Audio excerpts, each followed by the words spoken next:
Puji nama Tuhan, Shalom Bapak Ibu Saudaraku yang dikasihi Tuhan, selamat pagi. Senang sekali saya bisa menjumpai saudara dalam program TJM atau Thank God It's Monday. Kita bersyukur Bapak Ibu Saudaraku, pagi hari ini kita dapat bangun dan dipelihara, disertai oleh Tuhan. Seberapa banyak dari saudara yang mengalami kebaikan Tuhan? Puji nama Tuhan. Bapak Ibu Saudaraku, pagi hari ini saya pengen sharing tentang satu tema atau satu topik dengan judul YOLO. Nah, bagi saudara yang mungkin kurang familiar atau belum pernah mendengar istilah ini, YOLO adalah sebuah singkatan dari You Only Live Once yang memiliki pengertian kamu hidup hanya sekali saja. Saudara percaya bahwa hidup hanya sekali saja? Amin. Nah, YOLO ini sebenarnya mempunyai pengertian yang positif atau mempunyai maksud yang baik.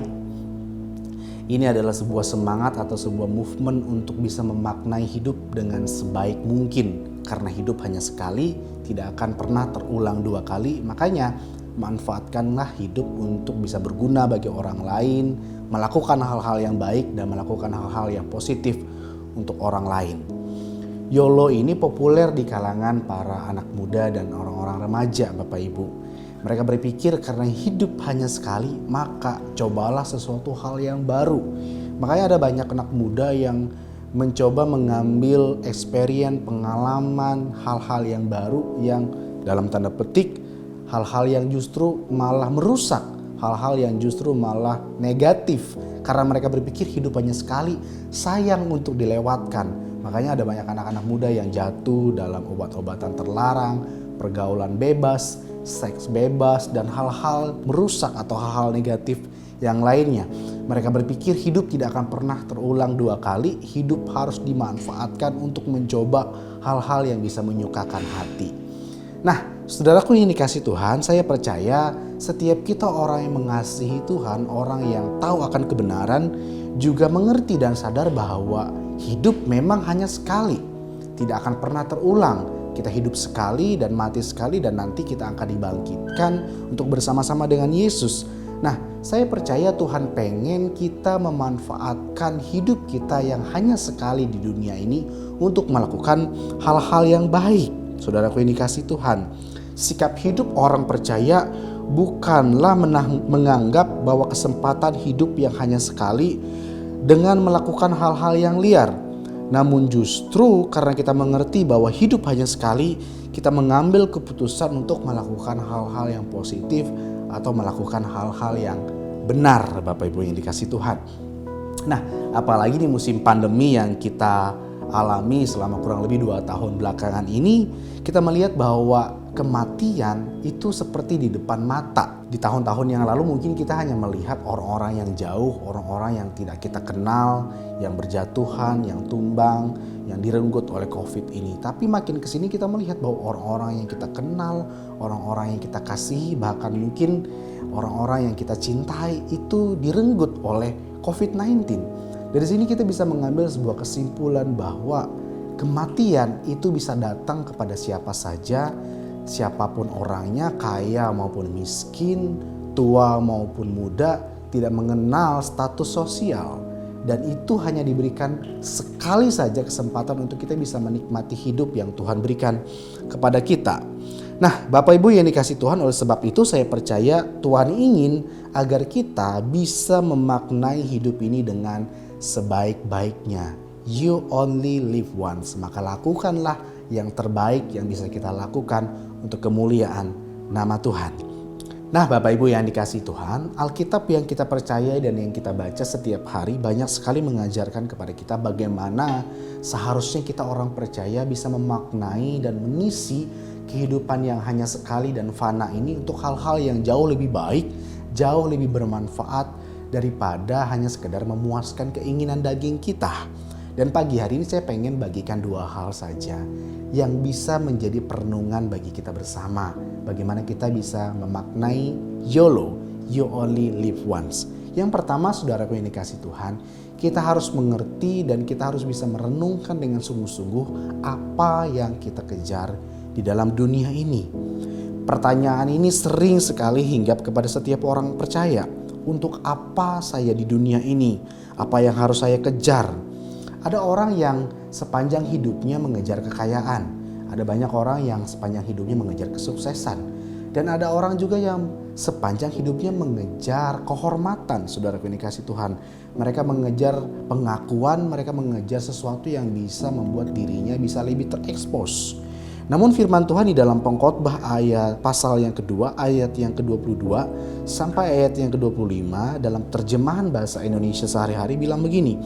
Seumur hidup manusia bekerja berat dan bersusah-susah, lalu mana hasil jerih payahnya yang dapat dibanggakan? Apa saja yang dia lakukan selama hidupnya membawa derita dan sakit hati baginya. Di waktu malam pun hatinya resah, jadi semua itu sia-sia belaka. Tidak ada hal yang lebih baik bagi manusia daripada makan, minum, dan menikmati hasil kerjanya. Aku sadar bahwa itu pun pemberian Allah. Siapakah yang dapat makan dan bersenang-senang tanpa Allah? Bapak Ibu Saudaraku yang dikasihi Tuhan, di dalam pembacaan firman yang kita baca ini kita melihat bahwa segala sesuatu yang dikejar oleh manusia di bawah kolong langit ini adalah sia-sia. Kita mengejar kesehatan, kita mengejar kesuksesan, mengejar kekayaan, mengejar kehormatan, mengejar pengakuan. Mungkin firman Tuhan berkata itu semua sia-sia tanpa adanya perkenanan daripada Tuhan. Dengan kata lain Bapak Ibu yang dikasihi Tuhan, kita bisa makan, kita bisa minum, kita bisa menikmati apa yang menjadi kerja keras kita, itu semuanya pun karena kasih karunia Tuhan. Jadi mungkin mulai dari sekarang kita bisa flashback, kita bisa renungkan sungguh-sungguh. Apa sih yang kita kejar di dalam dunia ini? Apa sih yang kita kejar di masa-masa yang lalu? Sehingga kita mengorbankan begitu banyak waktu, tenaga, bahkan mungkin keluarga kita. Bahkan mungkin diri kita sendiri Bapak Ibu yang dikasihi Tuhan. Nah pagi hari ini menjadi perenungan kita, apa yang kita kejar. Saya percaya Tuhan ingin setiap kita mengejar perkenanannya Tuhan. Kita mengejar kasih-Nya Tuhan. Kita mengejar apa yang Tuhan mau untuk kita kerjakan di dalam kehidupan ini. Saudaraku yang dikasihi Tuhan, itu yang pertama. Dan yang kedua, apa yang sudah saya lakukan untuk orang lain. Hal yang kedua yang wajib menjadi perenungan kita sebagai orang-orang percaya, bagaimana kita bisa mengisi kehidupan yang fana dan hanya sekali ini saja. Yang kedua yang harus kita renungkan adalah apa yang sudah saya lakukan untuk orang lain. Bagaimana kita bisa bermanfaat untuk kerajaan Allah dengan membagi hidup kita kepada orang lain, bagaimana kita melayani orang lain, bagaimana kita berkontribusi untuk kerajaan Allah di gereja Tuhan, di komunitas, di pekerjaan, dimanapun kita berada. Saya percaya Tuhan pengen kita mempunyai sesuatu yang bisa kita bagikan untuk orang lain. Kita harus meneladani Tuhan Yesus Bapak Ibu. Di dalam Markus pasal yang ke-10 ayat yang 45 firman Tuhan berkata, karena anak manusia juga datang bukan untuk dilayani, melainkan untuk melayani dan untuk memberikan nyawanya menjadi tebusan bagi banyak orang. Bapak Ibu Saudaraku yang dikasihi Tuhan, hidup ini berbicara tentang impact, berbicara tentang sesuatu yang bisa kita lakukan untuk orang lain. Hidup ini bukan hanya berbicara tentang memberi kesan kepada orang, tapi juga memberi dampak kepada orang lain.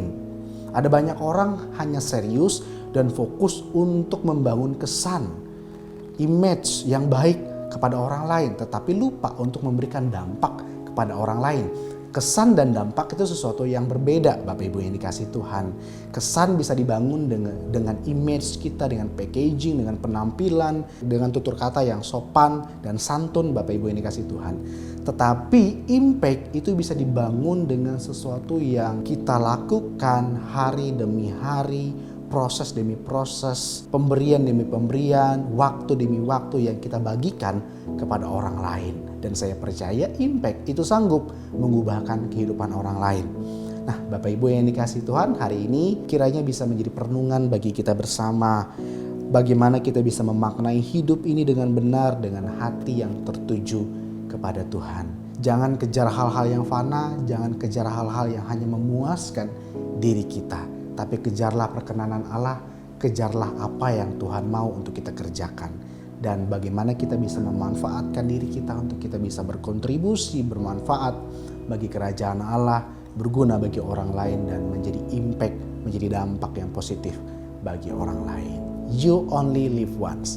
Maknai hidupmu dengan positif, maknai hidupmu dengan hal yang baik. Tuhan Yesus memberkati. Mari kita berdoa Bapak Ibu yang dikasihi Tuhan.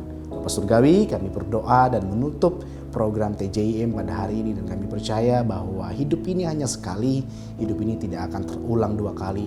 Maka dari itu kami yakin dan percaya bahwa Tuhan pengen kami melakukan hal-hal yang baik, kami mengejar sesuatu yang sifatnya kekal untuk kemuliaan Tuhan, untuk perkenanan Tuhan atas kehidupan kami. Dan kami percaya Tuhan juga pengen untuk kami bisa bermanfaat, kami bisa berguna untuk orang-orang yang ada di sekitar kami. Roh Kudus, mampukan kami untuk kami senantiasa menjadi pribadi yang setia, menjadi pribadi yang takut akan Tuhan, sehingga kami tidak hanya menghabiskan hidup kami untuk mengejar hal-hal yang sia-sia saja.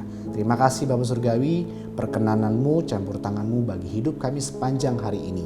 Hanya di dalam nama Yesus kami berdoa dan mengucap syukur. Haleluya. Amin. Puji nama Tuhan Bapak Ibu Saudaraku. Sampai jumpa dalam program TJIM berikutnya. God bless you.